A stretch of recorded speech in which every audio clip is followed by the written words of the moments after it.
Predstavte si ten pocit, že stojíte vo dverách svojho vysnívaného domu. Pomaly už si predstavujete, ako zariadujete jednotlivé miestnosti, malujete novými farbami steny alebo sadíte v imaginárnej záhradke. A potom vás realiťak zrazu vráti späť na zem, keď vám povie cenu. Väčšinu z nás v tej chvíli napadne otázka, kde na to zoženiem peniaze a či si to vôbec môžem dovoliť. Logicky sa všetci chceme obrátiť na banku a žiadame si nejakú formu financovania, väčšinou vo forme hypotéky. Lenže hypotekárny trh sa za posledné roky otriasol v základoch a práve preto som si tu dnes do nášho prvého rozhovoru pozvala veľmi vzácneho hostia, ktorý si veľmi vážim, že si našiel čas a že som sa dostala do tvojho vybukovaného kalendára. A je to hypotekárny špecialista naozaj s dlhoročnou praxou, Miro Ondrej. Vítaj. Ahojte. A aktuálne pôsobí ako riaditeľ hypotekárnej siete poisťovní Allianz. Máš na starosti celý východ a aktuálne už aj stred Slovenska. Ano. Takže je to človek, ktorý má pod sebou množstvo hypotekárnych špecialistov. Má za sebou fakt množstvo vyčerpaných hypoték a aj my vo Finlume, keď si s niečím nevieme rady, keď je nejaký komplikovanejší klient, tak sa na neho vždy obraciame. Ja by som začala takou možno otázku, na ktorú nie si pripravený, ale sú to také zo pár otázok takých cvičných. Čo je podľa teba aktuálne taký najväčší mýtus o hypotékach, ktorému ľudia stále veria? Neviem, či by som to nazval mýtus, ale jednoducho stále ľudia, tak ako si v úvode povedala, majú tendenciu ísť osloviť svoju banku a prijať všetko to, ako im banka tú hypotéku vlastne ponúkne.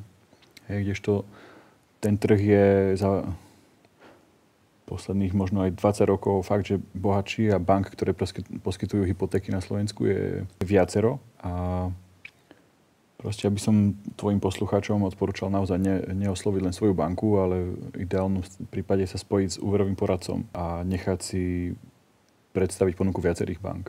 Preto len je to záväzok na 30 rokov. Áno.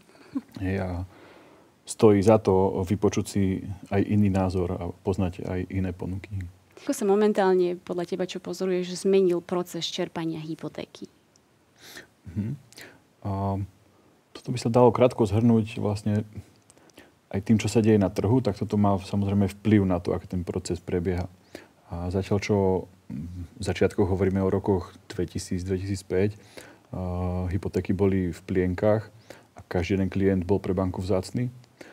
Zažili sme obdobie, kedy hypotéka sa predávala s úrokovou sadzbou blízko nule a taká bola aj jej vážnosť v bankách a ľudia stali v radoch a tie hypotéky boli pre banky nezaujímavé. Nebudeme si klamať, banka je spoločnosť založená za účelom dosiahnutia zisku a nie je to neziskovka. Takže keď je úrok nula, tak nemám nejakú potrebu sa starať o klienta.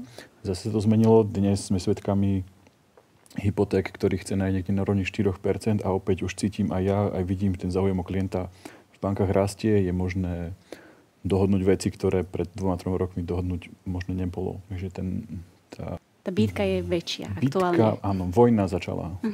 Vojna o klienta začala. Okay. Hej, ďakujem pekne za pomoc. A ten úverový poradca je akoby tvoj vojak, keď začal čo. Ako by si možno vyhodnotil aktuálne, aké sú najväčšie výzvy, ktorým bežní ľudia čelia, keď chcú čerpať hypotéku? S čím sa Jedno z najväčších výziev tiež si už v úvode spomenula, keď si nájde klient vysnívané bývanie a pozrie na cenovku. Tie ceny sú šialené. Svojím spôsobom si za to môžeme aj sami, a to aj tými hypotékami 0%, že ceny vyleteli do výšin, na ktoré nie je dostatočná výška ani povedzme, že hypotéky. Hej. A najväčšou výzvou je vyfinancovať alebo vyskladať financovanie celej kúpnej ceny. Hej, častokrát ako dobre vieme, banky sú Národnou bankou Slovenska nútené nepožičiavať nám veľa a veľmi ľahko. A hypotéka zo zákona sa hypotékou smie financovať najviac 90% kúpnej ceny. Musí mať niečo ten proste zvyšok treba svoje.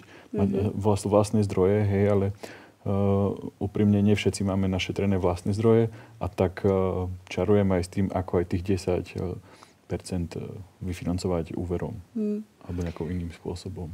OK. Ja by som, prepáč, v rámci tohto rozhovoru, nech sa páči. Ja by som chcela vlastne poňať také 3 okruhy. A prvá je téma klasických hypotéka pre ľudí, ktorí pracujú na trvalý pracovný pomer. To je asi to najčastejšie, s čím sa ty pri svojej práci stretávaš. Druhý okruh je vlastne téma ľudí, ktorí pracujú ako živnostníci alebo ako konatelia SROčiek. A tretí okruh je spôsob, akým sa dostanú k hypotékam ľudia, ktorí síce žijú na Slovensku, chcú si tu kúpiť nehnuteľnosť, ale pracujú v zahraničí ako zamestnanci. Napríklad ľudia, ktorí žijú na pohraničí. Tí častokrát dochádzajú do zahraničia a čerpajú príjem teda z inej krajiny. A keď už sme pri tých základných podmienkách, čo ľudia musia získať, aké ľahké alebo ťažké je sa k tomu dostať, tak poďme sa teda bližšie pozrieť na ľudí, ktorí majú stabilné zamestnanie. Čo všetko musí splniť človek s trvalým pracovným pomerom, pretože častokrát medzi ľuďmi panuje taká myšlienka alebo nejakým spôsobom si to ľudia myslia, že takto to je, že keď mám trvalý pracovný pomer, tak tá hypotéka je v podstate istá. Že ju dostanem, keďže mám zmluvu na dobu neurčitú napríklad. Aké dokumenty napríklad musí predložiť človek, ktorý má trvalý pracovný pomer a chcel by čerpať hypotéku? OK. Ja by si dovolil ešte predtým, než sa pustíme do tých 3 kategórií, trošku dať tomu jeden spoločný ukazovateľ, a to je mesačný príjem. Výška hypotéky, ktorú dokážeš získať, banky sú povinné ju vlastne viazať alebo počítať podľa mesačného príjmu. A to, či si zamestnanec v trvalom pracovnom pomere, alebo či si konateľ alebo spoločník spoločnosti, alebo máš príjem zo zahraničia, to sú len ako keby vstupy. Ale výsledkom musí byť mesačný príjem. A v tej prvej skupine u klientov s trvalým pracovným pomerom ten mesačný príjem sa vyčísľuje veľmi ľahko, pretože to je tvoj čistý mesačný príjem. Čo sa týka toho, že ako banky postupujú pri posudzovaní žiadosti o úver pri zamestnancoch, platí tam taký základný vzorec na Slovensku, ktorý Národná banka Slovenska stanovila po prieskume trhu a ten hovorí, že každý z nás si môže požičať iba toľko, koľko zarobí za 8 rokov. Tvoj čistý mesačný príjem, keď si vynásobíš 8 rokmi a krát 12 mesiacmi v tých 8 rokoch, takže číslom 96, staneš sa orientačne ku maximálnej možnej výške hypotéky, ako dokážeš získať. Takže ten tvoj rozhovor s realitným maklerom dostane už ako keby také jasnejšie hranice, že koľko si môžem požičať. Keď ja idem na tú obhliadku, vlastne viem si už tak nejak v hlave možno povedať, že dobre, no tak zarábam toľko a toľko, tak si to vynásobím, tak ako si povedal. A mám zhruba nejakú predstavu o tom, koľko možnosť tej banky viem dostať. Presne tak. Ale nie je to určite jediný faktor, ktorý do toho vstupuje? No, určite nie. Keby to bolo tak nie treba toľko bankových a hypotekárnych špecialistov a úverových poradcov a podobne. Je to, ešte raz poviem, taký základný vzorec, ktorý je daný. Hej, aby si nejak neuletela svojimi myšlienkami, že kde chcem bývať. Aby som si nemyslela až moc, čo si môžem dovoliť. Presne tak. No a ľudia s trvalým pracovným pomerom to majú pomerne jednoduché, pretože ten mesačný príjem je zrejmý, je jasný. Tiež treba vedieť, že základným pravidlom je, že banky sú povinné skúmať minimálne 6-mesačný priemer príjmov. Takže tiež dobrá pomôcka je pozrieť si 6 posledných výplat a urobiť si potom ten výpočet maximálnej možnej výšky úveru. Veľa bank na Slovensku ale používa ešte 12-mesačný priemer. A sú banky, ktoré sú ochotné a dovoluje im to istá výnimka v legislatíve vychádzať z 3-mesačného priemeru. Preto keď pri mne sedí klient a snažíme sa, povedzme, o maximum, tak skúmam jeho aj 12-mesačný priemer, aj 6-mesačný priemer, dokonca 3-mesačný priemer výplat. A ktoré číslo je najpriaznivejšie, tak takú banku oslovíme. Čiže nie je to jedno, kde ten klient vlastne to vôbec ten trvalý pracovný pomer veľmi láka k tomu, že dobre, tak s trvalým pracovným pomerom úver získam, môžem ísť kde chcem do prvej banky, ale nie je to úplne tak. Hej. Okay. Takisto je to ako povedzme, že sa hovorí, že 4 právnici 5 názorov, tak trošku by som to použil aj na toto úverové poradenstvo alebo na to získanie úveru, že legislatíva je rovnaká pre všetky banky, ale všetky majú svojich právnikov, svoj výklad zákonov, inak. Hej. S tou istou výplatou dokážeš v jednej banke získať úver o 10% vyšší ako v inej banke. ten istý plat, ten istý žiadateľ. Hej? A teraz, ak máš šťastie a trafíš tú banku, tak si vyhrala. Hej? Netreba ti žiadneho poradcu. Ale ak to šťastie nemáš, ideš podľa toho vzorca, ako sme si hovorili, ten mýtus, že žiadam o hypotéku v banke, kde mám účet a nezaujíma ma žiadne poradenstvo. To je ďalší mýtus. Možno, že trafíš banku, kde je o tých 10% menej a nedokážeš si kúpiť byt, ktorý si chcela, musíš ísť do kompromisov. Takže... Chápem. Čiže určite teda nie je jedno, aká banka. Nie je to, že ja mám niekde účet, pre mňa asi výhodou nemusí byť. Teda ak chcem čerpať úver, myslím si, že som klientom, neviem, 15 rokov. To môžeme priblížiť posluchačom. Každá jedna banka zvyčajne si želá, aby si tam účet otvorila. Hej, ako ti už hypotéku poskytnú. To, že ty tam účet máš otvorený, už dnes nie je úplne že výhodou. Môžeme to porovnať aj s telefónnymi operátormi. Keď sa blíži výročie tvojej fixácie, alebo tiež v telefónnych zmluvách sú fixácie, alebo teda tie obdobia. Viazanosť nejaká. Viazanosti, tak presne. Tak častokrát nový klient vie dostať lepšie podmienky, ako ten, ktorý tam už to telefónne číslo má. Bohužiaľ žijeme takýto trh a tieto praktiky sú aj pri hypotékách, kde veľa nových hypoték je s lepšími podmienkami, ako tie už existujúce. Hej, takže ak mám niekde bankový účet, banka je za to rada, to je fajn, ale úplne presne sa to nepreniesie aj do tej hypotéky. Ako sme hovorili v úvode nášho rozhovoru, boj o klienta už začal a to, že máš bankový účet, nestačí. OK. Dobre. A teraz vlastne ja mám trvalý pracovný pomer. Už si mi vysvetlil, ako funguje ten príjem, ako sa na to pozerajú banky. Má nejaký vplyv na to, ako dlho som niekde zamestnaná, alebo ako často striedam zamestnania, alebo napríklad, neviem, bola som niekde 15 rokov zamestnaná, teraz som si povedala, že už mám toho dosť, tak idem zmeniť zamestnanie. Ale pomedzi to aj sťahujem a kupujem si nehnuteľnosť. Mením život, hej, proste balím kufre, odchádzam. Aký to má vplyv na mňa v rámci hypotéky? Má to zásadný vplyv. Totižto banka okrem toho, ako sme sa rozprávali teraz, že posudzuje výšku tvojho príjmu, či máš dosť peňazí na to, aby si splácala, aby si vedela vrátiť ten úver, aby si splácala mesačné splátky, tak posudzuje celkovo, je to nazvané slovom, tvoju bonitu. Do tej bonity vstupuje množstvo informácií a to aj charakter tvojho zamestnania. Takže banka preferuje klienta, ktorý má uzavretú pracovnú zmluvu ideálne na dobu neurčitú. Dokonca sú vyslovene banky, ktoré preferujú klientov s dobou zamestnania viac ako 36 mesiacov u súčasného zamestnávateľa, ale tou nutnou podmienkou sú 3 mesiace. Pri klientoch s trvalým pracovným pomerom je nutnou, alebo takým, nazýva sa to KO kritérium v bankovej reči. Takže základnou podmienkou je, že tvoj pracovný pomer trval minimálne 3 mesiace a je skončená skúšobná doba.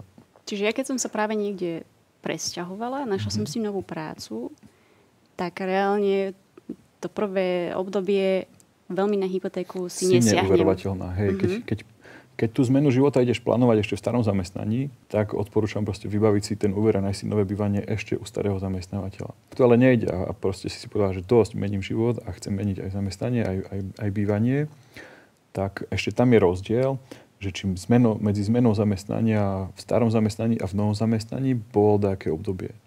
Pokiaľ si zmenila zamestnanie zo dňa na deň, že v piatok som skončila v starej firme a v pondelok som začala v novom zamestnaní, tak tam sa dá už po 3 mesiacoch žiadať o hypotéku a banka bude vychádzať pri výpočte výšky úveru zo 6 výplat, ako sme sa rozprávali, alebo bude brať 3 výplaty z nového zamestnania a 3 zo starého. Ale ak prešlo medzi zmenou zamestnania nejakého len deň, 2, na úrade práce, že si tam na úrade práce, už sa nedá použiť v bankovej terminológii sa to volá plynulý prechod. Už to plynulý prechod nie je, pretože bolo medzi tým prerušené doba čerpania príjmu. Tak banka bude tvoj 3-mesačný priemer deliť číslom 6 vo veľa prípadoch. Že ako keby tvoja mzda sa stane polovičnou. Čiže stačí pár dní na úrade práce a všetko, čo bolo predtým, už neplatí. Presne tak. To je dosť dôležité a úplne to mení tvoje možnosti požičať si peniaze. Vtedy už je zase lepšie čakať tých 6 mesiacov minimálne na to, aby som si začal riešiť bývanie a financovať ho úverom. Poďme teraz sa pozrieť na to, že ja ako klient, ktorý oslovujem banku, vstupujem do toho, dajme tomu, aj s partnerom. Alebo napríklad máme už dokonca založenú rodinu, máme deti. Ako veľmi to má vplyv tieto faktory na čerpanie hypotéky? Hej, aj toto má vplyv. Zrejme, treba si predstaviť, že posudzovanie klientov v bankách je postavené na takej pravdepodobnosti, že nebudem splácať. Hej. Či sa nám to páči alebo nepáči, na každého jedného žiadateľa sa musí ten schvaľovateľ pozerať ako na potenciálne neplatiča. To tak funguje. A sama si odpovieš, keď príde za mnou si požičať niekto peniaze, príde za mnou moja slobodná kamarátka, alebo teda možno, že aj s priateľom. Hej, ja chcú si požičať. Ale zároveň ma osloví moja kamarátka, ktorá je vydatá, má 2 alebo 3 deti, alebo 1 dieťa, žijú s manželom. Kde je väčšia pravdepodobnosť, že sa na všetko vykašľa aj s mojimi peniazmi a ujde do zahraničia napríklad? No podľa mňa v tom prvom. Presne tak. Ako mladý človek, keď je nezadaný. Hej, takže... a toto isté platí v banke. Tiež to posudzujú len ľudia. Keď uvažuje medzi 2 klientami, komu mám požičať peniaze, tak radšej požičiam už založenej rodine a ženatému alebo vydatej žiadateľke, ako tomu slobodnému, ktorý môže zdvihnúť kotvy a odísť. Vykašľať sa na celé splácanie úveru. Takže áno, aj to, aký máš rodinný stav, pri žiadateľoch má veľký vplyv na to, či úver získa alebo nezíska, alebo s akou rokovou sázbou ho získa. Netreba opomenúť napríklad ani dosiahnuté vzdelanie. Mám vybrať medzi niekým, kto skončil základnú školu, alebo povinnú školskú dochádzku, alebo má maturitu, alebo má vysokoškolské vzdelanie dosiahnuté. Opäť tá pravdepodobnosť nám vstupuje. Že akú pravdepodobnosť má, že stratí prácu napríklad ten, ktorý je vzdelaný viac, ako ten, ktorý je vzdelaný menej. Hej, netreba to brať osobne, samozrejme. Nie, jasne, ako dáva to zmysel určite. Ale áno, proste banka požičiava častokrát nie svoje peniaze a jediné, na čo jej záleží, je okrem toho, že aby na tom zarobila, aby sa tie peniaze vrátili. A preto si vyberá, komu požičia a komu nepožičia. A aj keď požičia niekomu možno s rizikovejším profilom, tak mu požičia za drahšie. Aj toho sme svedkami častokrát, že tie úrokové sadzby, čo vidíme v reklamách, tie najnižšie možné, nie sú pre každého. Keď sa tam nezapáči alebo nejaký z tých ukazovateľov nesplňaš, tak hypotéku si získáš, ale získaš drahšiu alebo za ťažších podmienok. Nebude to financovanie, ako som hovoril pred chvíľou, že 90% skupnej ceny ti banka požičí, ale povie si OK, tak ne až tak ti verím, tak ti požičím 80% skupnej ceny alebo 70% skupnej ceny a ten zvyšok dokáž mi, že na to máš. A keď sme napríklad pri tej situácii, ako sme hovorili, že ja mením život a balím kufre a odchádzam, tak dajme tomu, aký vplyv na čerpanie hypotéky má osobný život toho človeka v zmysle napríklad rozvádzam sa. Alebo ja neviem, mám už nejaké iné pozdĺžnosti, ktoré som si nevyplatila. A čo všetko si o mne banka vie zistiť a aký to má na mňa potom vplyv? No, celý ten život klienta má veľký vplyv na to, či banka mu požičia alebo nepožičia peniaze. Žijeme dobu sociálnych médií, dôkazom je toto video. A neraz už som bol svedkom toho, že schváľateľ si pozrel facebookový profil žiadateľa. Hej? A na tom facebookovom profile žiadateľa je vidieť počet detí, je vidieť, ako žije. Je veľa vecí o sebe prezradzame, ani o tom nevieme. Ale trošku sa vrátim ku tej úradníckej práci toho schvaľovateľa. A teda z podkladov viem vyčítať o tebe napríklad, keď ty podáš žiadosť banke, tak súhlasíš s tým, aby som sa pozrel do tvojho úverového registra. To znamená, či si v minulosti načas splácala svoje záväzky, či si nemala tendenciu meškať, ak si meškala, ako to bolo často, ako to bolo dlho. Toto všetko o nás vypovedajú úverové registre. Pretože banky medzi sebou a niektoré nebankové spoločnosti založili súkromnú firmu, sa to volá Register bankových a nebankových informácií Slovenskej republiky. Sídli v Bratislave. Spojili sa proti nám. Spojili sa proti nám, ale spojili sa hlavne za to, aby keď budú požičavať peniaze, aby ste rýchlo prevedli, aby to nebolo drahé a tým pádom, aby aj tie peniaze boli požičané lacnejšie. A ten úverový register je proti nám, ale zároveň nám pomáha odhaliť človeka, ktorý nehovorím, že by nechcel splácať, ale nemôže splácať, alebo proste je... Dostal sa do zlej situácie. Hej, dostal sa do zlej situácie, alebo je môžem povedať, darebak je v tomto. Hej, lebo sú aj takí ľudia, hej, že proste neplatia na čas. A ten úverový register, aby sme vrátili k téme, eviduje našu históriu splácania 5 rokov. Takže keď ty prídeš si požiadať o úver, súhlasíš s tým, aby si tam ten pracovník banky nahliadol a on tam pozrie za 5 rokov. Ak si mala požičané také úvery, tak vidí ako presne na čas, ako si to splácala. Dokonca je skupina klientov, ktorí vôbec nemajú úver a to je tiež rizikový ukazovateľ. Čiže keď som nikdy si nič nepožičala, tak aj tak som riziková. Ako ten, kto si niečo požičal a pekne na čas vrátil. Hej. To znamená, že oni sú radi, ak máme nejaký úver a vidia, ako nám to ide s tým splácaním. Aby si to vedeli zistiť, aký sme poctiví vo vracaní peniazy. V niekoľkých krajinách Európy, zaujíma ma aj, ako to funguje vo svete, sa dokonca vôbec neposudzuje, kde si zamestnaná, aké máš príjmy, ale práve sa posudzuje tvoja schopnosť platiť na čas. Ako na čas platíš splátky, ako na čas platíš poistenie, či už auta, alebo majetku, alebo akékoľvek záväzky. Pozrie sa tá inštitúcia, či platíš na čas. Hej, to o teba veľa vypovedá. Viac ako než to, že kde si zamestnaná. OK, ale vráťme sa teda na Slovensku. Tu sa rieši teda ten register 5 rokov dozadu. Ano. Dajme tomu, príde situácia, že ja som možno mala nejaké ťažšie obdobie, niečo som vynechala, nejaké splátky, ale som si to potom dosplácala, ale s nejakým omeškaním. Viem ja napríklad niekde zistiť, čo tá banka o mne vie, čo si vie o mne zistiť a viem to nejako ovplyvniť možno v čase, že si chcem vylepšiť to skóre kvázi? Jasné. Môžeš. V tomto najviac platí čas je najlepší lekár. Čas všetko vyrieši. Hej, presne tak. Ako vo veľa životných situáciách, aj tu je čas najlepším lekárom.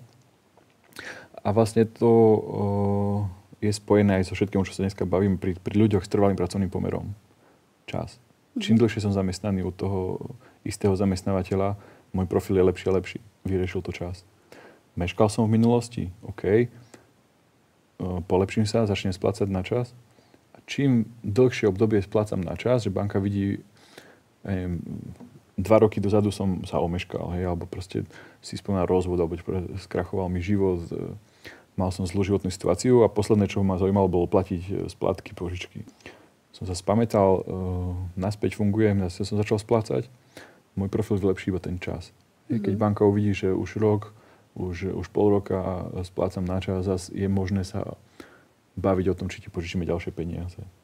Hej, aj keď mám klientov, u ktorých dojde k zamietnutiu žiadosti a dôvodom je práve úverový register, tak rovno príde aj odpoveď, že to a to sa nám tam nepáči a skúste opakovať žiadosť o 6 mesiacov. Zapracujte na tom. O 6 mesiacov opakujte žiadosť. Čiže dostaneš aj spätnú väzbu od banky. Áno. Toto v tom registri nám nesedí.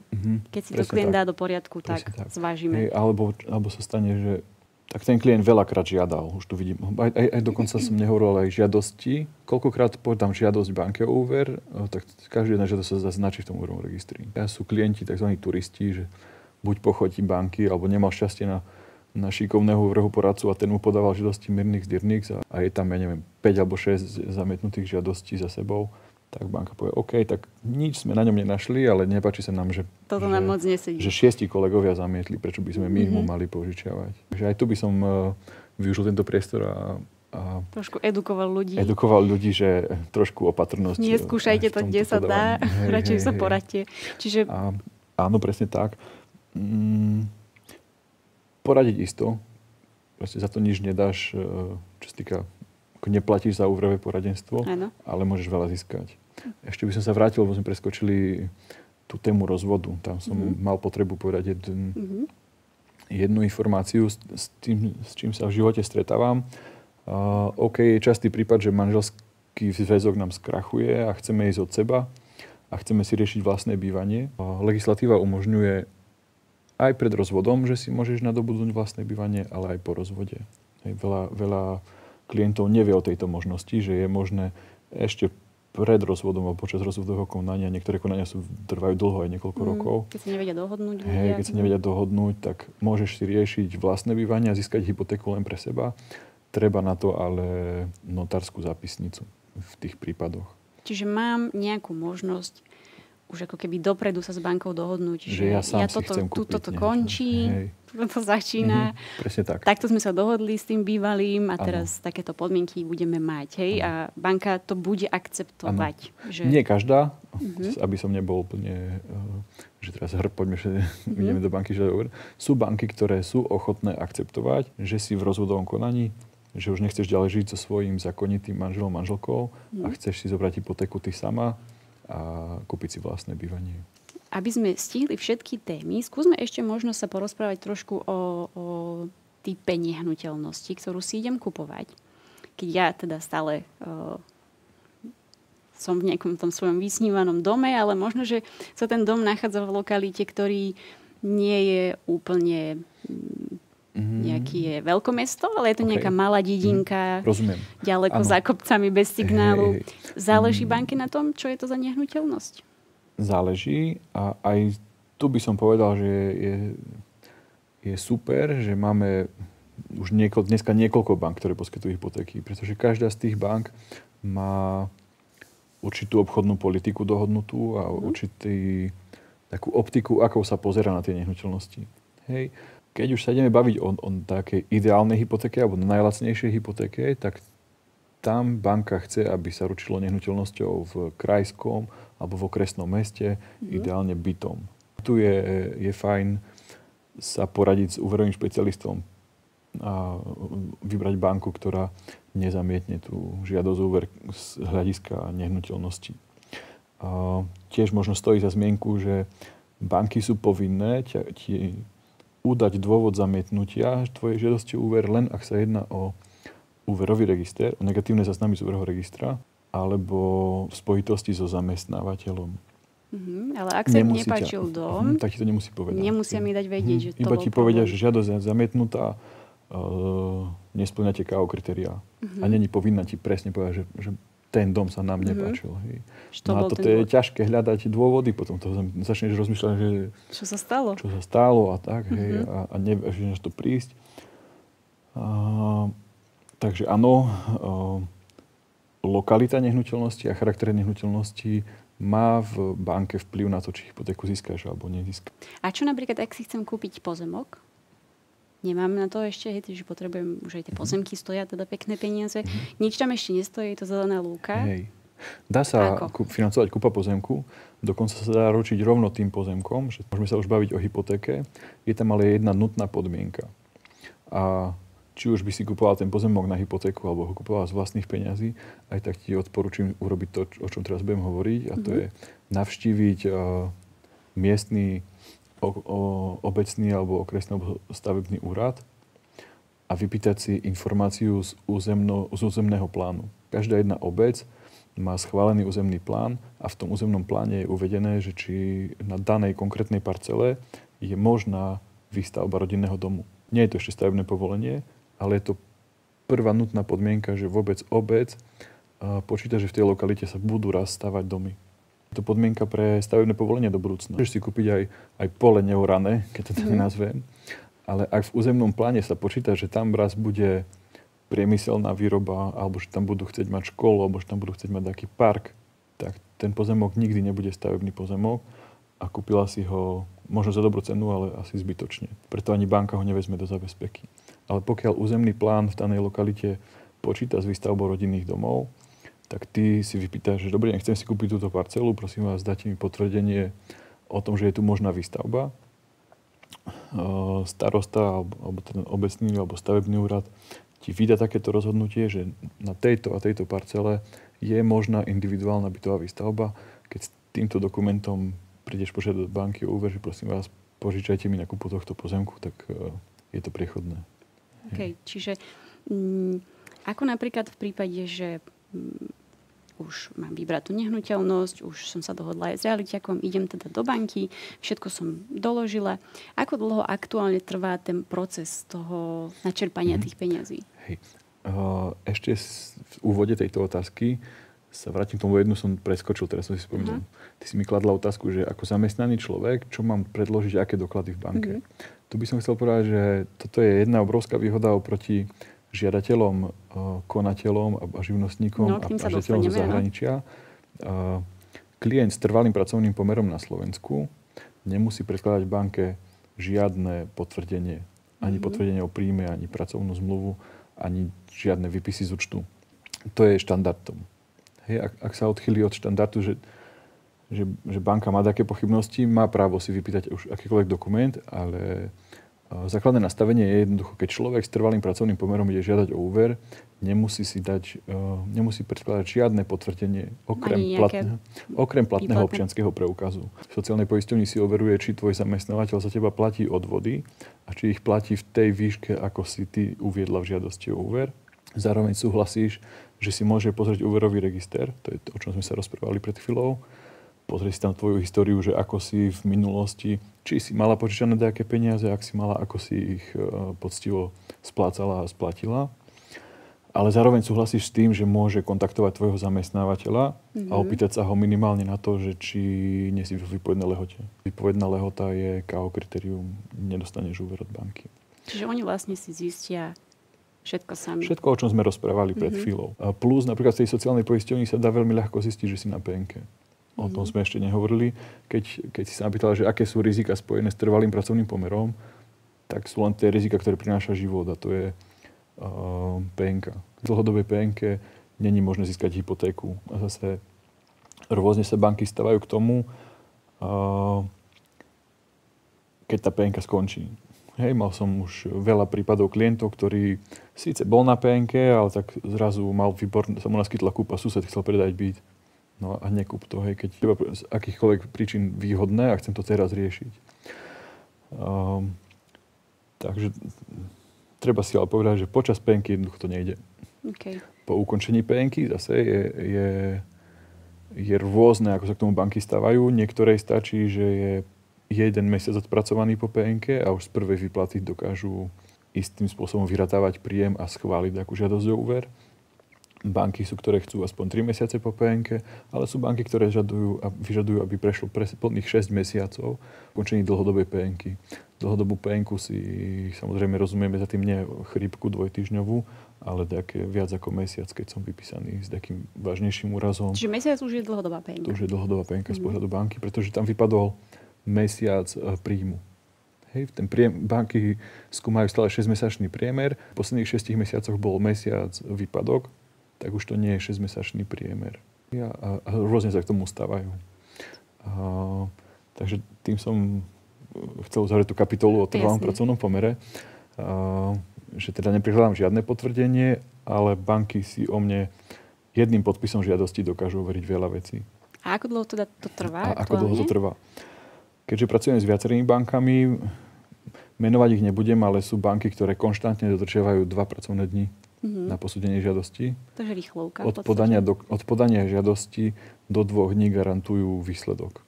Ale sú banky, kde to trvá dlhšie. Povedzme, že stretávam sa s takým obdobím, povedzme, že 5 pracovných dní, ktoré ale neplatí v čase prázdnin, kedy sa z 5 pracovných dní stane aj 10 a už sme boli svedkami aj 30-dňovej lehoty na posúdenie žiadosti. Čím len zistím, či mi vôbec dajú peniaze. Čo mi niekto môže vyfúknuť tú nehnuteľnosť. Môže, hej. Nebudem klamať, boli sme svedkami toho. Zvyčajne to je spojené s tým, že na trhu príde banka s naozaj vynikajúcimi podmienkami. Tá banka to prepalila asi 2 roky dozadu. Prišli v septembri s kampaňou, že fakt dobrý úrok a nielen úrok a výborné podmienky na celej tej hypotéke. Nabrali žiadosti o úvery a viem, že tam úverovú zmluvu sme podpísali v decembri. Hej. Klient išiel po úrokovej sadzbe, bol ochotný čakať, predávajúci mal preto pochopenie a takto to bolo. Hej, ale štandardom je takých, by som povedal, že za 5 pracovných dní sa za normálnych okolností dozvieš, či úver získaš alebo nezískaš, alebo v akej výške. Toľko asi by som k tým zamestnancom. Tam ako určite to je ešte na niekoľko hodín rozhovoru, čo všetko sa tam dalo by sa veľa rozprávať o ľuďoch s trvalým pracovným pomerom. uzavrieme to tým, že áno, z pohľadu výpočtu výšky úveru je to jednoduchá skupina klientov. Jednoducho sa vyráta, ako získaš, ako hypotéku vieš získať. Ale z pohľadu rizik spojených s tým klientom a s tým, či úver získam, nezískam, sme plus minus sú rovnakí na úrovni s podnikateľmi alebo s klientmi zo zahraničia. Nehovorili sme o tom, že, ale to už nebudem tú tému veľmi otvárať, ale okrem toho, že posudzuje banka teba ako žiadateľa, ako zamestnanca v spoločnosti, banka jedným očkom pozrie aj na tú spoločnosť. Pre koho pracujem? Presne tak. Keď som zamestnaný u chronického neplatiča daní a odvodov, tak sa nemôžem hnevať na banku, že mi úver neposkytne. Okay. Dobre, ale poďme k tým podnikateľom, aby sme naozaj obsiahli všetky z tých troch častí. Možno potom, keď ešte budeš mať čas, tak sa stretneme pri ďalšom rozhovore a pôjdeme hlbšie aj do tejto témy. Veľmi rád, hej. Čiže poďme k tým podnikateľom. Mnoho podnikateľov tiež tam sú rôzne mýty, tam panujú, že musím si dať poriadne vysoké daňové, aby som dostal dobrú hypotéku, no lenže s tým sú spojené obrovské odvody a potom tí ľudia sa častokrát zaťažujú, neviem, či zbytočne, ale ako to je pri dokazovaní príjmu, teraz poďme ku živnostníkom, čo musia splniť, aby mohli dostať hypotéku? Rozumiem. Áno, tak ako sme v úvode rozprávali, v úvode tohto rozhovoru hovorili o tom, že ten proces posudzovania žiadosti o úver a čerpania úveru a poskytovania hypoték vôbec sa zmenil. Banky sú inteligencia, ktorá sa postupne vyvíja a učí. Tak v minulosti bol taký základný vzorec, cez ktorý sa v banke dostalo ku mesačnému príjmu. Lebo aj tu tak ako pri klientoch so zamestnaním s trvalým pracovným pomerom platí, že sa potrebujem dostať ku tvojmu mesačnému príjmu. Ja ako banka. Hej?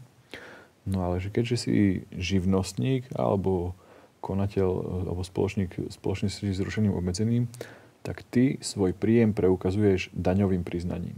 Podáš za svoju živnosť za predchádzajúci kalendárny rok daňové priznanie alebo za tú SROčku a z toho daňového priznania banka, každá jedna má ľubovoľný spôsob, ako sa dopracuje ku mesačnému príjmu.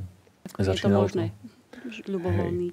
Sú to nejaké jednotné pravidlá? Vôbec nie. Je to o tej obchodnej politike. Sú banky, ktoré sú zamerané na podnikateľov a veria im a chcú ich čo najviac. Sú banky, ktoré radšej majú klientov s trvalým pracovným pomerom a tým podnikateľom nie až tak veria a vyratávajú možno prísnejším spôsobom tie príjmy, ale stručne si ich môžeme popísať. Aby som veľmi vás nenudil číslami, tak to skúsim takto polopatisticky. Takže ten vzorec, ako si spomínala, že podám veľké daňové priznanie a bude to pre mňa znamenať veľké daňové zaťaženie v budúcom roku, by som dnes už dal do tej kolónky mýtus, pretože aj banky pochopili, že človek si veľmi rád zoptimalizuje daňové priznanie, aby tie peniaze neskončili tam, kde nechce. A pár rokov dozadu, 10-15 rokov dozadu používaný vzorec bol, že banka zobrala základ dane vyčíslený v daňovom priznaní, od neho odratala zaplatenú daň, tak sa dostala ku mesačnej mzde. Hej, takže ja som priznal pred štátom, že som zarobil 30 000 eur, zaplatil som za to 2000 eur daň, takže výsledok je 28 000. Toto keď podelí 12 mesiacmi, tak cez 2000. Je môj príjem je cez 2000. No ale veľa ľudí nechce platiť 3000 daň, ani nechce mať zakladanie 28 000, pretože z toho sú potom odvody v budúcom roku. Hej. Tak prišli banky s tým, že dobre, nebudeme sa držať toho základu dania, ale pozrieme sa na tvoje obraty. A to sú vlastne tržby, ktoré si dokázal za rok zarobiť. Hej. A tu je tá paleta tých príjmov obrovská, o tom by sme sa bavili viac než o trvalom pracovnom pomere, pretože banky sú ochotné akceptovať od 10% z tvojich tržieb ročných až po 70%. A zase predstavme si klienta, živnostníka, ktorý má ročnú tržbu 40 000 eur. Tak 10% z tých 40 000 sú 4 000 ročný plat. To treba deliť 12. Hej. Takže ten človek má z pohľadu banky X ani nie 400 eurový príjem. Ten istý človek s obratom 40 000 eur trafi banku, ktorá je ochotná mu akceptovať 70% z tých tržieb. 70% z tých tržieb je 7x4 je 32 000 eur. 32 000 eur delené 12, keď sa chcem dostať ku mesačnému platu, je číslo blízke 3 000. Takže ten istý človek, ktorý má v jednej banke príjem 400, má v inej banke príjem 3 000. A sami si teraz vieme odpovedať, keď vynásobíme 96-kou spomínanou sumu 400 alebo 3 000. Že aký veľký úver môžem získať. Takže milí živnostníci, tento mýtus poďme si vyvrátiť. Hej. Nemusíte si dávať čo najväčší základ dania, ak chcete dostať hypotéku, ale musíte ísť do správnej banky. Tak? Úplne presne. Dobre. Čo sa týka potom napríklad toho, že mnoho živnostníkov má sezónnu prácu. To znamená, že dajme tomu cez leto mi to fičí, mám obrovské obraty, ale v zime všetko zavriem stánok a idem domov a žijem z tých peňazí z leta. Má toto nejaký vplyv na to, ako sa na mňa banka bude pozerať? Má, ale keď je to ošetrené živnosťou, tak je to dokonca paradoxne je to priechodnejšie ako trvalý pracovný pomer sezónny. Ku tým trvalým pomerom sa trošku vrátime, keď už sme ukončili tú kapitolu s tým, že proste dalo by sa tam rozprávať aj celý deň o tom. Ale pomôžem si teraz s týmto, že sezónnosť. Máme klientov, ktorí sú zamestnaní na trvalý pracovný pomer ako zberači plodov alebo servis v hoteloch, či už v zimných alebo v letných hotelových rezortoch. A majú pracovné zmluvy pozatvárané na 6 mesiacov. Toto by som nazval tiež takmer neuverovateľné. Sú isté pravidlá, ktoré keď dodržíš, sa to dá. Keď sa vrátime k tomu, že minimálna doba zamestnania je 3 mesiace, ale plus je podmienka, ktorá hovorí, že ak mám pracovný pomer na dobu určitú, sezónnosť je doba určitá, není dokonca menej jak 2 mesiace, tak banka je ochotná ma uverovať, tak sa to veľmi na chlb dá trafiť pri tej polročnej zmluve, ale pri živnosti je to jedno, pretože banka tam posudzuje tvoj ročný príjem. Hej. Ty si bola celé leto na výletnej lodi, vyplácali ťa formou faktúr cez živnosť, takže si zarobila x tisíc eur a v januári ideš žiadať o hypotéku. Takže banka vidí v daňovom priznaní, že za celý rok si zarobila síce len to leto. Pre týchto klientov by som odporučil, aby žiadali o hypotéky hneď v januári, pretože okrem toho, že banka pri živnostníkoch a konateľoch a spoločníkoch SROčkách vychádza z daňového priznania, tak sú povinní preukázať, že ich príjem naďalej trvá a preukazujú ho takým hotovostným a bezhotovostným obratom v tom novom roku, kedy žiadajú o úver. Keď ale žiadaš o úver v januári, poťažne februári, tak ešte v tom novom roku nemusíš mať žiadne obraty a veľmi je to uveriteľné a povieš banke, ale tento rok som ešte nič nefakturoval, lebo ešte oddychujem. Takže keď mám klienta, ktorý viem, že pracuje sezónne a robí na živnosť, tak ho smerujem na to, aby si žiadal hypotéku začiatkom nového kalendárneho roka. Čiže časovanie je dôležité. Časovanie je veľmi dôležité. Kedy to urobím? Proste nedá sa urobiť unblock, nejaká pomôcka pre každého, pretože by sme si museli vymýšľať, aké rôzne životné situácie klienti žijú. A to by sme mohli vymýšľať. To by sme mohli vymýšľať a ešte by nás prekvapil niekto, že inak. Že to má ešte úplne inak. Chápem. Čo sa ale dá povedať a čo platí, je jednoducho, že tie banky majú také, by som to nazval, šablóny a buď cez ňu prepadneš a hypotéku dostaneš, alebo cez to si to neprepadneš a ostaneš ideš von. Dobre, a ak som ako konateľ v SROčke, je tam nejaký rozdiel? Lebo môžeme tam byť viacerí v tej SROčke. Čo oni zoberú? Živnosť vieme, teda ten základný rozdiel medzi SROčkou a živnosťou je, že živnosť je jedna osoba. Áno. Hej. SROčky už veľa je jednoosobových, ale keď sú viac osobové, tak sú banky, ktoré sú ochotné ťa uverovať, ak máš aspoň 50% z tej SROčky. Sú banky, ktoré vôbec netrvajú na tom, aby bolo nejaké percento, nejaká hranica splnená. Ale stretneme sa ešte aj s tým, že akceptujú len jednoosobové SROčky. A musím ja ako konateľ si vyplácať nejakú mzdu, alebo sa opäť počíta ten môj obrat? Aj pri SROčkách už je možné vychádzať z obratov, vtedy ale vôbec sa nepozerá na mzdu. Je ale je možné vychádzať aj zo zisku SROčky, pretože SROčka generuje zisk a môže ho buď kumulovať, alebo ho vyplácať spoločníkom. A banka vychádza z toho zisku pri výpočte mesačného príjmu. Hej. Poviem zjednodušený príklad. Vygenerovala moja firma zisk 30 000 eur, tak keď tých 30 000 eur, a som sám konateľom, keď tých 30 000 eur podelím 12 mesiacmi, tak som na mesačnom príjme mojom. A ak si okrem toho aj vyplácam mzdu, veľa spoločníkov v SROčkách si necháva vyplácať mzdu, tú mzdu môžem prirátať ku tomu rozdelenému zisku ako plus. Pri živnostiach a pri SROčkách sú dva spôsoby výpočtu tých mesačných príjmov. Prvý spôsob vypočtu je cez ten základ dane, ktorý veľa bank ešte využíva. To je základ dane minus zaplatená daň delené 12. Alebo viem si veľmi pekne pomôcť cez obraty. Od 10 do 70% z tých obratov ročných vie banka akceptovať príjem a zase delí ho číslom 12, nech sa dostane na ten mesačný príjem. Pri SROčkách je to od 10 do možno 50% tržieb sa dá akceptovať ako príjem z pohľadu banky a opäť tie tržby sa podieľa 12. Keď nás je spoločníkov viacej, tak sa vyratáva, koľko percent spoločnosti patrí mne podľa zaplateného podielu a toľko percent z toho obratu alebo z toho zisku je banka ochotná akceptovať. A zase sú banky, ktoré, už som to hovoril, ale pripomeniem, sú ochotné akceptovať viacerých spoločníkov alebo nie sú ochotné akceptovať viacerých spoločníkov.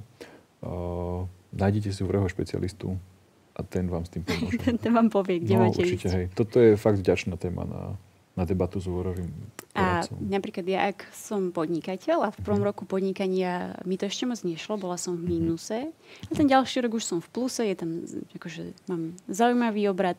Je to nejaké KO kritérium pre banku, ak sa mi raz darilo, raz nie, alebo je tam nejaké striedavé obdobie? Vôbec nie, ale z toho, ako si teraz popísala, ešte by som stojí za zmienku tá doba podnikania minimálna. Lebo pri zamestnancoch sme si vraveli, že sú to 3 mesiace. Tak pri živnostiach, pri živnostníkoch väčšina bank požaduje 18 mesiacov alebo aspoň jedno celé zdaňovacie obdobie, aby bolo možné z čoho vyratávať príjem. Sú výnimky, ktoré sú, teda medzi bankami sú výnimky, sú ochotné ti zaakceptovať príjem, aj keď máš živnosť aspoň 6 mesiacov v predchádzajúcom zdaňovacom období. V mojej skúsenosti taká najkratšia možná doba podnikania živnostníka. To znamená 6 mesiacov v predchádzajúcom kalendárnom roku. Ak je živnosť založená pred 1.6., tak už viem nájsť banku, ktorá ti poskytne hypotéku. Ak je to po 1.6., tak žiaľ treba počkať ešte jedno celé zdaňovacie obdobie. A tu je trošku odpoveď na tú tvoju otázku, že ak som v jednom zdaňovacom období dosiahol stratu, ale v ďalšom a celé som ho vydržal, som dosiahol zisk, tak banka vždy skúma iba posledné zdaňovacie obdobie. Pozrú sa, ale na to predtým, ale nie je to dôvodom zamietnutia žiadosti o úver. Dokonca sú banky, ktoré aj dnes, keď sme si hovorili, že nemusia vychádzať zo zisku ani zo základu dane, sú ochotné akceptovať stratu. Určitú výšku straty. Lebo ja môžem mať veľký obrat, ak som budoval firmu a mal som veľké odpisy alebo proste veľké výdavky, tak som sa mohol dostať do straty. A je to už trošku individuálne, prípad od prípadu, ale banky, je ich zopár, ktoré sú ochotné stratu akceptovať. Nie je to úplne, že KO kritérium. Presne tak. Dobre. Poďme teraz k tej poslednej téme. Ešte som sa zamyslel a nadýchol, že pri SROčkách väčšinou banky vyžadujú, aby fungovali 24 mesiacov. Tam je rozdiel medzi živnosťou a SRO. Čiže kto si zakladá SROčku, tak najbližších 24 mesiacov nemôže rátať s hypotékou. A neplatí to len ako fyzická osoba, ale hej? Ako fyzická osoba, hej. Stále sa bavíme o fyzických osobách. Jasné, ale že neplatí to len o založenej SROčke, ale veľa SROček je na predaj. Áno. Alebo sa menia, jeden druhého vyplatí a spoločníci sa menia. Banka chce vidieť 2 roky fungovania aj pri pod mojím vedením napríklad. Pod mojím vedením, presne tak. Alebo mal som partnera, s ktorým sa rozlúčil, vyplatil som ho a ostal som v SROčke sám. To všetko pekne vidno v registri. 24 mesiacov. Presne tak, pretože ten schvaľovateľ si povie, dobre, a čo keď bolo gro klientov s tým s tým spoločníkom, ktorý odišiel. A teraz čo ten biznis, jak bude fungovať, chceme vidieť. V CROčkách rátajte s 24-mesačnou lehotou, takou skúšobnou dobou, pri živnostiach 12 až 18 mesiacov. Poďme len tak v rýchlosti teda k tým ľuďom, ktorí napríklad žijú na pohraničí a ja neviem, dochádzajú za pracou do Poľska, ale žijú na Slovensku, tu chcú aj čerpať hypotéku. Ako majú oni šancu dostať sa k hypotéke? Majú ju trošku okleštenú a zase tu paradoxne ten vývoj na trhu od začiatkov hypoték smeroval k sprísneniu.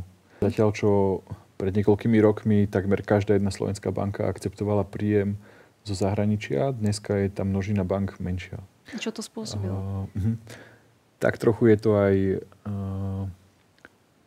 spôsobené nariadením Európskej únie, ktorá tým, že chcela vyrovnať rovnosť šanci na trhu, tak trošku tú rovnosť šanci znížila. Jednoducho, aby som nehovoril v inotajoch. Ty, keď pracuješ a zarábaš v cudzej mene v rámci Európskej únie, tak máš nárok na to, aby tvoja hypotéka bola v tej mene, v ktorej zarábaš. Čiže pre banku vznikla nová povinnosť? Ďalší náklad. Hej, ja musím tvoju hypotéku, keď ty robíš v Poľsku a zarábaš v poľských zlotých, ja musím tvoju hypotéku evidovať v poľských zlotých ako banka. Takže pre banku ja budem drahší klient. Ako ten, kto pracuje v eurách, že dostávam výplatu. Zamestnaný v eurách. A zase vlastne tým si otvorila ďalšiu priestor na debatu. Zamestnanec v zahraničí, v krajine, kde sa vyplácajú eurá, alebo v krajine, kde sa neplatí v eurách. Je tam rozdiel. Zase je to veľký rozdiel. Sú banky, ktoré a priori odmietajú príjem zo zahraničia. Sú banky, ktoré sú ochotné akceptovať príjem zo zahraničia, ak je pracovná zmluva v eurách. A sú banky, ktoré sú ochotné to pri klienta urobiť a akceptujú pracovný príjem aj v inej mene. A dokonca sú banky, ktoré sú ochotné akceptovať príjem aj mimo európsky priestor. Už USA, Kanadu a zvyšok sveta. Ale asi to vybavovanie tam je už potom dlhšie. Vybavovanie je trošku dlhšie. Poďme si pomenovať zásadný rozdiel oproti trvalému pracovnému pomeru na Slovensku je ten, že už si povinná predložiť potvrdenie o príjme. Už si to nevedia tak ľahko asi overiť. Toho zamestnávateľa. Presne tak. Nemá banka dosah na sociálne poistenie v inej krajine než na Slovensku. Tá dohoda so sociálnou poisťovňou je len na Slovensku. Takže keď pracujeme v zahraničí, banka ma chce poznať, som povinný predložiť potvrdenie o príjme vydané zamestnávateľom, som povinný predložiť výpisy z účtu, kde je vyplacaná moja mzda. Ešte som nepovedal, alebo stojí to za zmienku, že príjem v hotovosti nie je akceptovateľný. Zatiaľ čo na Slovensku, keď som zamestnaný a vyplácajú ma mzdu v hotovosti, to je v poriadku, to je akceptovateľné, ale pokiaľ je mzda v hotovosti v zahraničí, tak toto ani jedna banka slovenská neakceptuje ako príjem. Je potrebné sa s zamestnávateľom dohodnúť na výplate mzdy na bankový účet. Či už je vedený v zahraničí ten účet, alebo na Slovensku, toto není podmienkou. Čiže nevadí, ak mi to vyplácajú na mojom účte niekde v Poľsku, ale musím to proste zdokladovať. Jediná banka na Slovensku má podmienku, že ak je príjem z zahraničia, tak má byť vyplacený na ich bankový účet. A to asi škoda menovať. Ale v zásade pravidlo je pre všetky ostatné banky.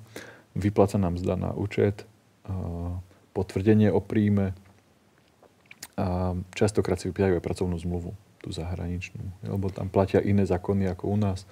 Môže tam byť rozdielna dĺžka skúšobnej doby, výpovednej lehoty a podobne. A takisto zatiaľ, čo pri trvalom pracovnom pomere na Slovensku sme si hovorili, že minimálna požadovaná doba je 3 mesiace, tak v zahraničí je to aspoň 6 mesiacov.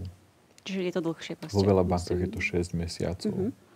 Ja to vidím tak, že sa budeme musieť stretnúť ešte raz, pretože mám na teba strašne veľa otázok, na ktoré ešte nemám odpovede, ale uniká nám čas. Takže možno len také záverečné tvoje zhrnutie, čo by si možno tak odkázal ľuďom, ktorí by chceli teraz hypotéku, ale boja sa, že ju nedostanú. Ja by som ľuďom, ktorí si chcú vziať hypotéku, odporúčal, aby nevyčkávali, aby sa nebali, aby si o tú hypotéku podali žiadosť vtedy, keď to cítia, že to potrebujú. Že nemajú čakať, že to zníži ešte úroky. Bude to... Nie, nemajú čakať. Hej.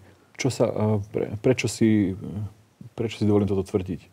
S úrokovou sadzbou na už existujúcej hypotéke sa pracovať dá. Aj banky sa poučili a zatiaľ, čo v minulosti bola raz zmluva podpísaná, tak to platilo proste na celú dohodnutú dobu. Už dneska fungujú tzv. Retenčné oddelenia. To sú vybudované oddelenia, ktoré majú zabraniť tomu, aby si bola nespokojná v banke, ktorá ti poskytla hypotéku. Takže vezmi si hypotéku aj dnes, aj keď úrokové sadzby sú kvázi na vrchole. Hej, do budúcna sa s tým dá pracovať. Tú nehnuteľnosť, ktorú si chceš kúpiť a dnes je v ponuke, nemusíš nájsť o rok, o dva, ani už nikdy. Môže sa, že nikdy. Tak. Takže keď raz niekto plánuje kúpiť si nehnuteľnosť a chce si na to pošetriť tú vysnívanú nehnuteľnosť. Tak nech za tým ide. Keď mu povedia v jednej banke nie, tak nech radšej ďalšie neskúša len tak to je veľmi dôležité. Na skúšku, ale nech si nájde úverového poradcu, ktorý zvyšuje šance, že sa nepomýli a že vybere banku, ktorá je ochotná mu poskytnúť úver. A hovorím, tá cena peňazí, aj keď to môže znieť nejak neúplne odborne, ale není tým hlavným kritériom. Keď chcem získať svoju prvú hypotéku, není cena rozhodujúcou. Že koľko ja vlastne, myslíš úrok? Úrok. Koľko bude, aká drahá bude tá hypotéka. O cene sa môžeme baviť pri kapitole refinancovanie úverov alebo spravovanie hypotéky alebo servis pri hypotéke do budúcna. To si najmä ako ďalšiu tému. Ale získať hypotéku treba v banke, ktorá je ochotná ti ju poskytnúť. Dnes celý rozhovor bol o tom, že ten istý človek v jednej banke úver získať môže a v inej nie, tak nebude hľadiť na cenu. Darmo je jedna banka najlacnejšia, keď raz príjem zo zahraničia neakceptuje. Keď proste nespĺňam nejaký ich obchodný zámer, alebo nie som ich cieľová skupina. Dobre. Ja som veľmi rada, že takto sme sa tu stretli a že sme myslím si, že množstvo zaujímavých informácií. Vyvrátili sme nejaké mýty, ktoré kolujú vo svete hypoték. Pokiaľ by ste sa chceli poradiť aj tuto s kolegom, v linku pod každým našim videom alebo podcastom, podľa toho, kde nás počúvate, budete mať odkaz na našu stránku, kde si môžete vlastne vyklikať taký krátky formulár. Napíšete nejaké informácie základné, my sa vám ozveme a vieme potom neskôr možno teda to nejakým spôsobom skonzultovať vaše možnosti. Každopádne Miro pôsobí v Košiciach a v okolí, ale aj v Bystrici a v okolí? Alebo tam moc nie? Tam máš svojich v okolí. Hej, keď nie ja, tak môj tým. Máš svojich ľudí, ktorých vieš poslať, aby v podstate ľuďom pomohli, či už pri čerpaní hypotéky, alebo teda pri kúpe tej vysnívanej nehnuteľnosti. Ďakujem ešte raz. Teším sa, že sme sa takto stretli a verím, že sa ešte uvidíme. A ďakujeme za váš čas, že ste si nás pozreli. Verím, že až do konca. Ja ďakujem za pozvanie a za ten rozhovor. Príjemný deň.